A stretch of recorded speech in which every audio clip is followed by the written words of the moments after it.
It's the sweet spot. We're always here inside your laptop or other device. Speaking of that, what have you been doing? What have you been watching? I do have cable, but you know what? I didn't touch cable this weekend. What did you do? Breaking Bad is about to happen, so I went and I caught up with all of that. How did you do that? What I was really doing was Netflix, and the question. So were is you like, really watching TV? Well, according to the wise people who nominate Emmy Awards, Netflix now counts as TV. And what they get, 12, 13? Yeah, first time out of the box with House of Cards.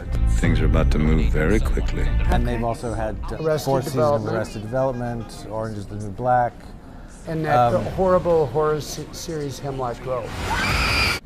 Which I haven't seen. But don't. Is this just a matter of kind of a different company, a different channel? Like, as you said, there were the broadcast networks that were doing one thing, supported by advertising, coming in over the airwaves, free into everyone's room, and that was television. Right. And then there was cable. Coaxial cable. Right, coaxial cable, which also was sort of television, even though HBO said it wasn't television.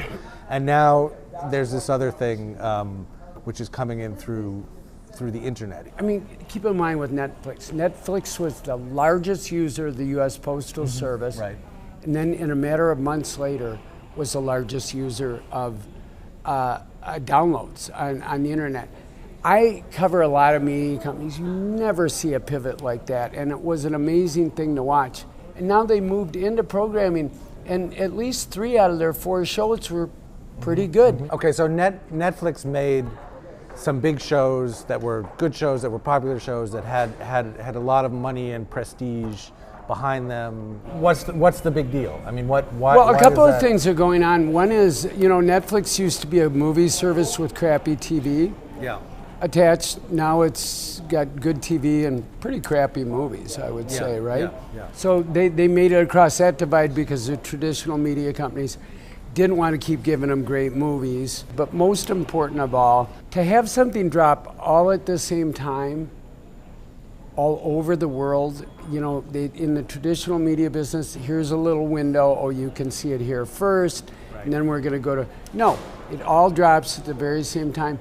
And again, it doesn't matter what I think. I think it drains all the water out of the cooler. I don't think people talk about your show as much as they could. They're not going to, because nobody's on the same episode, right? But that might turn out to matter less. I mean, that matters a lot to people like us who don't want to miss out on the sort of the media-driven discourse. But I think there are a lot of people like I'm not a TV critic, and I don't feel the sort of compulsion to keep up with the. So you're just going to get in there. Well, I'm going to find out about it later. Also, it's like people are going to be talking about this for a while, and eventually I'll get around to it. Yeah, but it's changed the whole conversation around television, which is, if you want to talk to people about Orange is the New Black, which you watched, right? Yeah, I've watched some of it, a little bit. Yeah. Okay. Just a couple of it's not, did you see it's, what episode are you on? So we're on permanent spoil alert. That's what it is. Everywhere it's like you look, you open up the Twitter, it's just like full of spoilers and. So no one's going to be able, in this new future of Netflix, of streaming broadband television, no one's going to be able to talk to anyone else about it. Yeah. So we'll all be watching television just silently and alone. In our own mediated cocoon, a universe that we're programming, and we only talk to ourselves about. That sounds kind of nice to me. It does. I'm never coming out again. That's how you devour a whale, one bite at a time.